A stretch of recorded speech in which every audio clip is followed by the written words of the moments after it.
Le monde change et ce que je vais vous présenter aujourd'hui, j'y travaille depuis 3 ou 4 ans.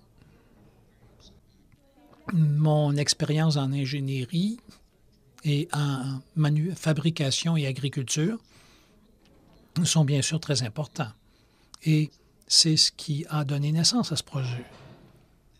Comment l'agriculture a-t-elle changé depuis quelques années? Seedmaster se trouvait surtout dans l'ouest du Canada, mais on est bien connu là pour construire les plus gros semoirs.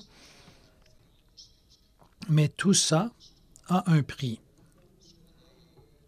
Donc, les changements qui m'ont fait réfléchir il y a quelques années, c'était d'essayer d'améliorer au niveau des inefficacités qui nous viennent avec ces énormes équipements agricoles.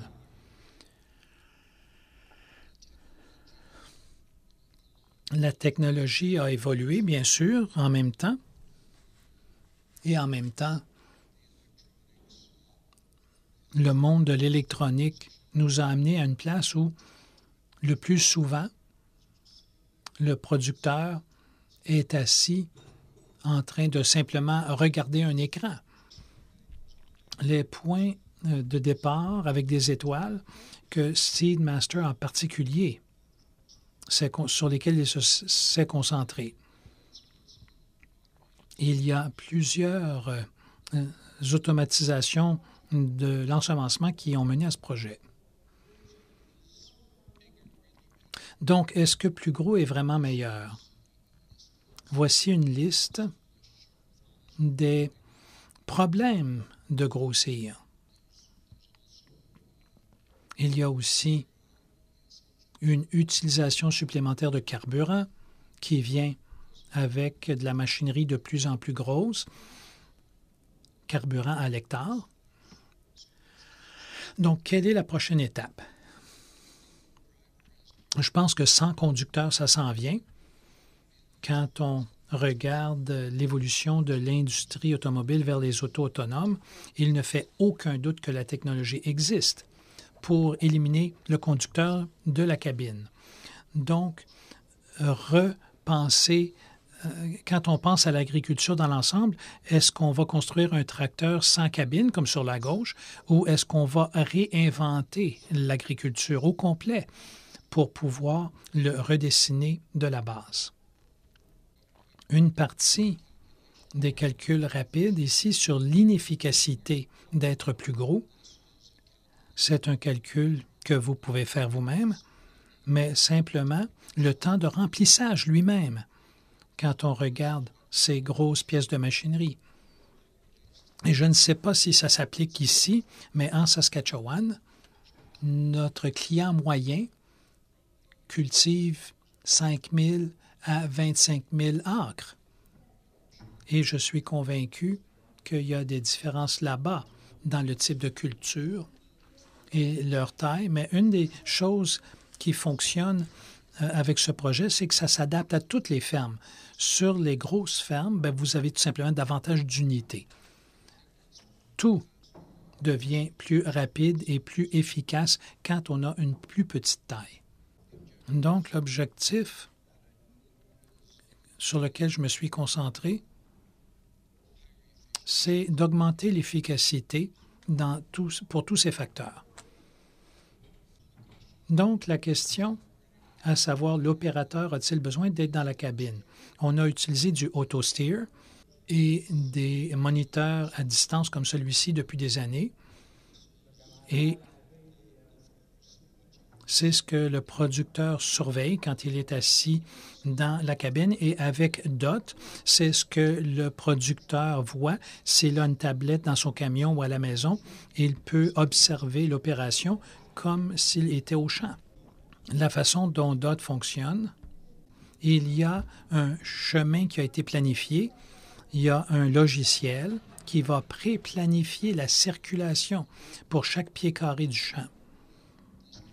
Ça peut se faire pendant l'hiver, en autant que les limites extérieures aient été référencées soit précédemment ou en ayant circulé sur la limite extérieure une fois pour repérer les coordonnées GPS. Une fois que l'information se trouve dans l'ordinateur, ça prend 10 à 12 secondes pour faire un plan pour un quart de section pour toute pièce d'équipement que DOT va utiliser. Ça montre chaque pied du chemin planifié pour le champ. Donc, lorsque le champ est en train d'être fait, vous avez les cartes en superposition et vous avez le plan du tracé aussi. Un des aspects sécuritaires de DOT, c'est que ça ne fonctionnera pas de façon autonome à moins que ce soit au début d'un champ comme celui-ci et que le champ ait été identifié, qu'il est dans le bon champ et sa seule mission est d'aller d'un point à l'autre sur le champ pour finir par couvrir la carte. Donc, s'il dévie du tracé prévu, il va s'arrêter et va alerter le producteur. Donc, qu'apprenons-nous des voitures autonomes?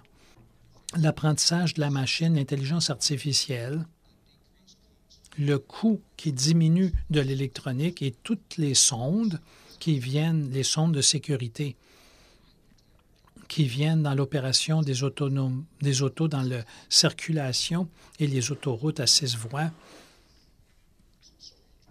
avec une météo bizarre et des activités bizarres, des voitures à côté. Le défi agricole est beaucoup moins grand que pour les autos autonomes.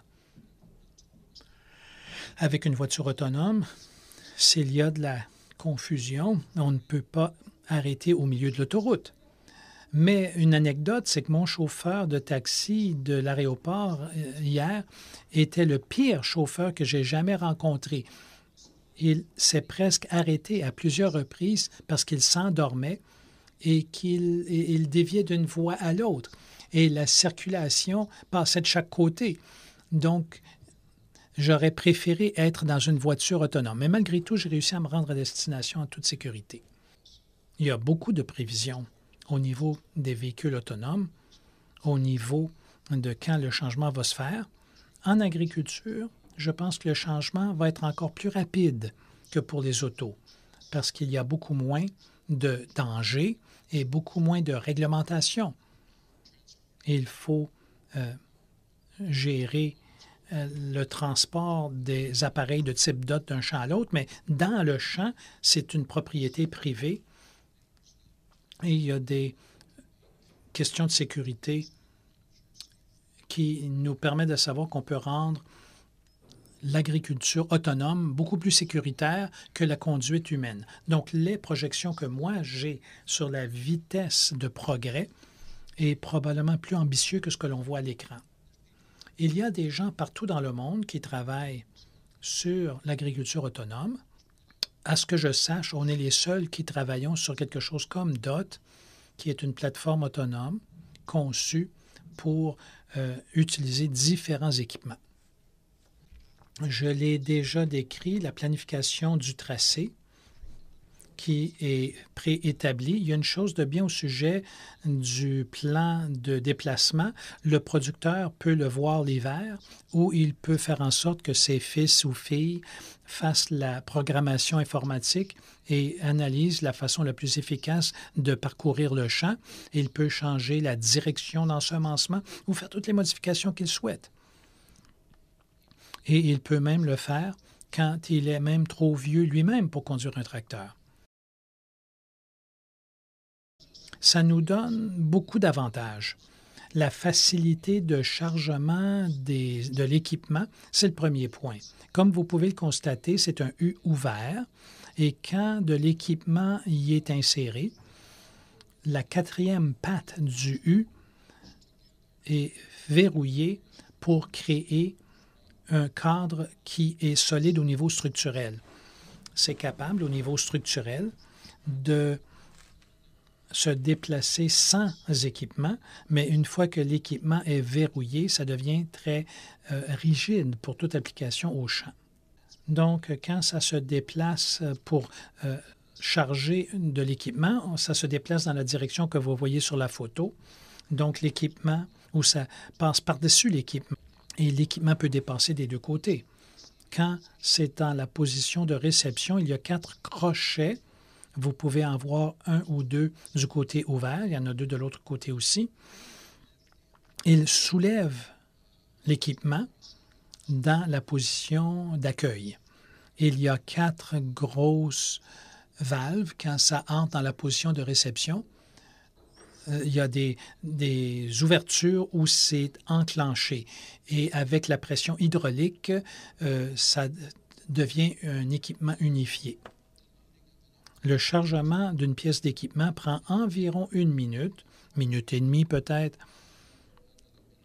et une autre minute pour accrocher les boyaux hydrauliques et les raccords électriques. L'autre aspect, donc cette unité a 175 chevaux dans son moteur diesel. Ça, c'est dans le compartiment à droite. Et il y a 4 pompes hydrauliques qui font tourner les 4 roues indépendamment.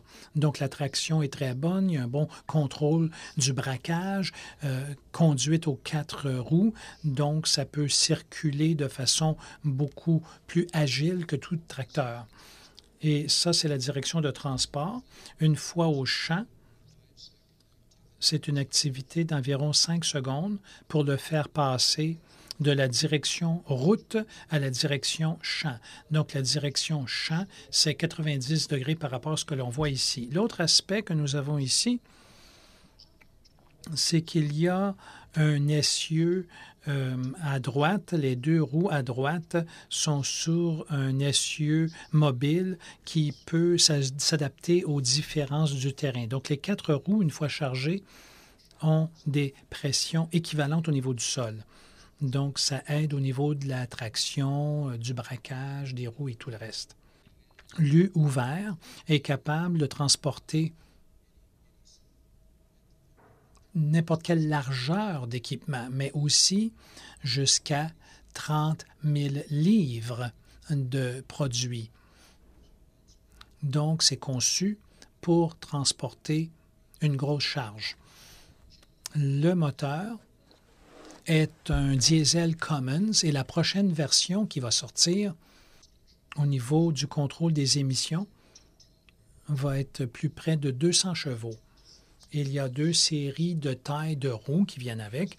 Une est de 12 pouces de largeur pour la pulvérisation entre les rangées et l'autre, c'est 21 pouces de large pour transporter des poids plus lourds sur des champs plus mous.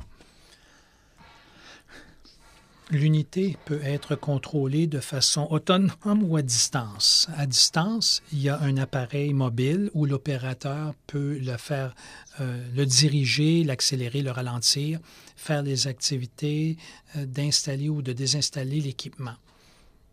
Et tout ça se fait de façon pratique et sécuritaire avec un appareil mobile. Dans les cours, c'est utilisé habituellement avec l'appareil à distance. On prévoit beaucoup d'activités dans les cours de ferme par cette unité. Voici une image du U ouvert qui embarque par-dessus l'équipement. L'équipement est un semoir de 30 pieds. Ce semoir a un réservoir de 360 boisseaux dans 4 produits. Et sur l'image de la gauche, il l'approche. Vous pouvez voir le producteur à la droite. Ça, c'est mon gendre. Il a la télécommande dans sa main et il va le mettre sur l'appareil. Et sur l'image de la droite, l'équipement est chargé, prêt à charger. Donc, ça mesure environ 12 pieds de large dans son mode déplacement, transport, et environ 18 pieds en mode opération au champ. Nous allons construire une autre taille de dot pour satisfaire les exigences européennes de 3 mètres de large en mode transport, et le moteur va être plus petit pour des champs plus petits. Et la largeur de l'équipement en mode transport correspond toujours.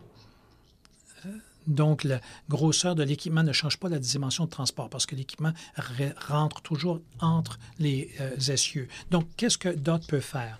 Au début, c'était pour un semoir. Et ensuite, le pulvérisateur, c'est devenu le deuxième choix naturel. Et ensuite, une voiture de récolte, une voiture à grains à l'automne, c'est devenu le troisième choix. Donc, on a conçu 4 équipements, un semoir de 30 pieds, un pulvérisateur de 60 pieds. Moi, je suis un amateur de semoirs par ma nature, mais pulvériser, bien sûr, c'est une fonction agricole très importante. Et c'est la partie pulvérisateur qui va contribuer à la réussite de ce produit. Parce que la portion pulvérisateur, plutôt qu'être 5 à 600 000 $ pour un pulvérisateur automoteur, ça va être une petite fraction du coût. Donc, ça rend tout le projet très rentable pour les producteurs. La liste à la droite, c'est une liste d'équipements. Bon, je sais que vous ne pouvez pas le lire, là. C'est en croissance. C'était 108 produits agricoles et commerciaux et pour le secteur minier que nous prévoyons faire avec DOT à long terme. Donc, comment travaillons-nous avec d'autres équipements? Présentement, on a divisé la compagnie. Comme ça, la technologie DOT est une compagnie distincte de Seedmaster et Seedmaster, on le voit comme un fournisseur d'équipements. Donc, nous invitons tous les fabricants d'équipements à participer à ce projet et fournir de l'équipement adapté à DOT. On leur donne toutes les spécifications dont ils ont besoin, tous les besoins d'ingénierie, et nous travaillons avec eux. Et ils doivent payer pour tout développement d'électronique et certains coûts d'enregistrement. Mais essentiellement, nous travaillons avec les fournisseurs d'équipements à travers le monde. Et ça aussi, c'est très intéressant parce que ça regroupe tous ces experts techniques qui sont les fondateurs de nouvelles idées agricoles à travers le monde. Ça les regroupe et nous avons eu des appels. Nous devons nous déplacer en Europe, en Australie, en Amérique du Sud, à différents endroits pour confirmer et commencer à travailler avec eux pour fabriquer des équipements prêts pour DOT. En Saskatchewan, on fabrique beaucoup d'équipements agricoles. Beaucoup de ces fabricants travaillent déjà avec nous pour adapter leur équipement pour DOT. Donc, la méthode de contrôle manuel est très utile, sécuritaire, facile et peut se faire de toute position. Il y a une courte vidéo que je vais vous montrer qui vous donne une meilleure idée. On voit une unité d'ensemencement, un semoir. C'est un moment excitant pour être producteur, mais c'est aussi un défi. Les coûts élevés de la machinerie, la moindre valeur à l'échange, le coût de la main-d'œuvre et le nombre d'heures passées au champ. Est-ce un moment pour réimaginer l'agriculture? Dites bonjour à DOT, une plateforme hydraulique mue par du diesel qui va révolutionner l'avenir de l'agriculture. Collaborant avec les grands fabricants d'équipements de partout au monde, DOT s'intègre avec toute conception d'équipement lorsque c'est DOT Ready. La plateforme DOT est en forme de U. Quand il se met en position, les 4 bras de levage lui permettent de s'unifier avec l'équipement. Les bras se raccordent au cadre et les pistons hydrauliques les verrouillent en place. Une fois rendus en position, des goujons s'installent dans le cadre de l'unité. L'unité est prête à passer au champ et à commencer à travailler. Le champ peut être cartographié avec de l'imagerie satellite ou en circulant dans le champ pour identifier les obstacles comme les arbres, les creux ou les fossés ou une combinaison des deux. Une fois la carte est chargée, DOT utilise le GPS pour circuler dans la route approuvée par le champ changements à une précision de moins d'1 pouce. Si un obstacle inconnu est atteint ou s'il y a une variation dans le trajet, DOT arrête et envoie un message à l'opérateur. DOT a 4 moteurs ou 4 roues hydrauliques indépendantes. La direction de chaque roue est contrôlée par un piston et des sondes indépendantes. Que ce soit en mode transport ou travail au champ, ce système garde DOT là où il doit être. S'il varie de son trajet, le moteur arrête. Dans la cour, DOT fonctionne avec une télécommande. Pour augmenter la sécurité encore davantage, une deuxième télécommande d'arrêt d'urgence peut être opérée pour arrêter le moteur et toute opération. Derrière les panneaux en acier inoxydable, il y a le cœur de DOT. Le premier panneau contient 4 pompes hydrostatiques, une pour chaque roue. Le deuxième compartiment contient un moteur diesel de 4,5 litres, un moteur Tier 4 de Cummins qui fait tourner les moteurs hydrostatiques et le reste des systèmes. Les 2 derniers panneaux protègent le radiateur et les systèmes de refroidissement hydraulique. Conçus par un ingénieur producteur agricole avec l'efficacité en tête, la plateforme DOT va être disponible de façon limitée en 2019 avant sa diffusion à grande échelle en 2019. Pour plus d'informations ou pour recevoir les dernières informations sur la plateforme DOT, allez voir c.run.com ou envoyer un courriel à info@c.run.com.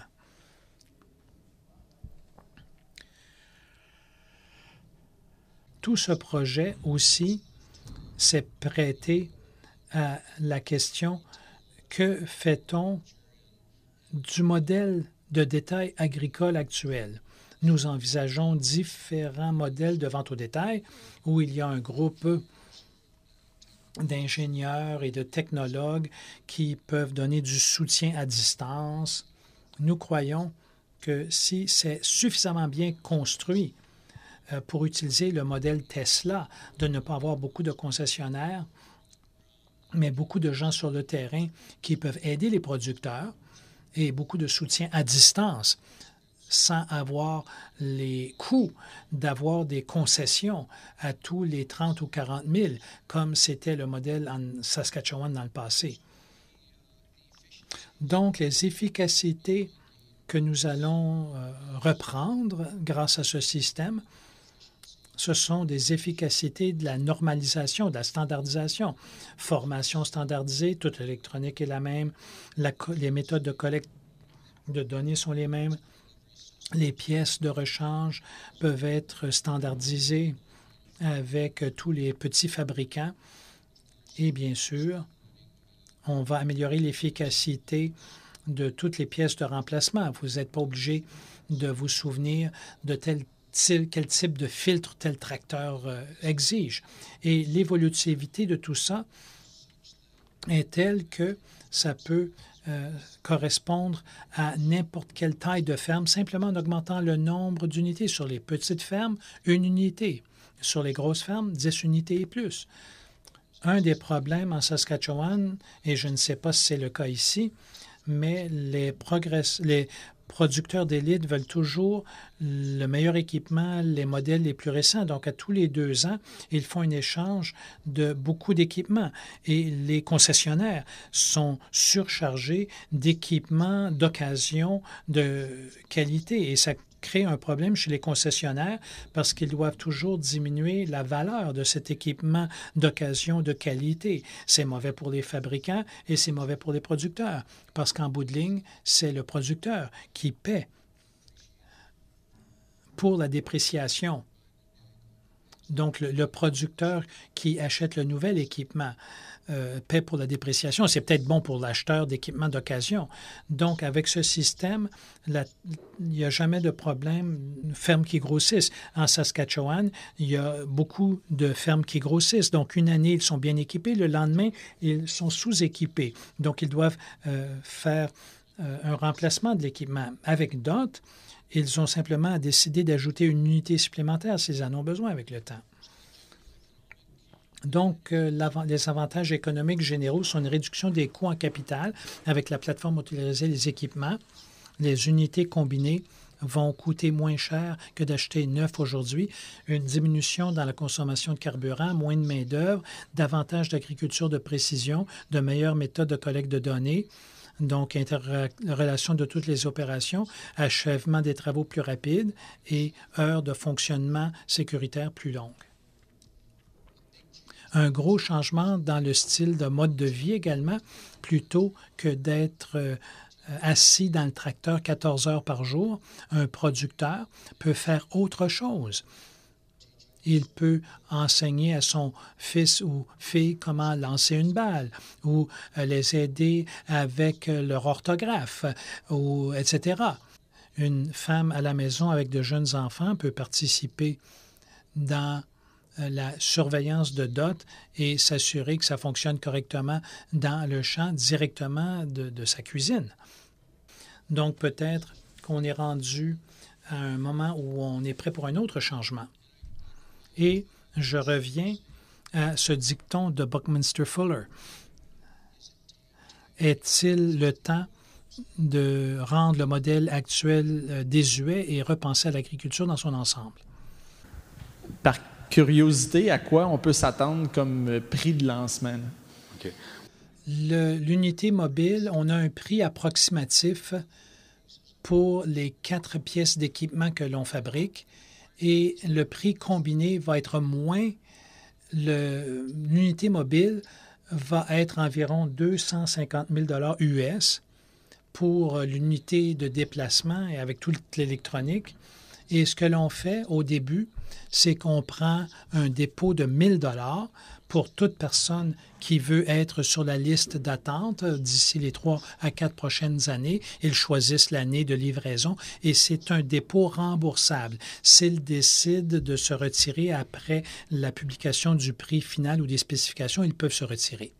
Comment la machine passe-t-elle d'un champ à l'autre? Faut-il la mettre sur un camion ou est-ce que c'est autonome sur la route?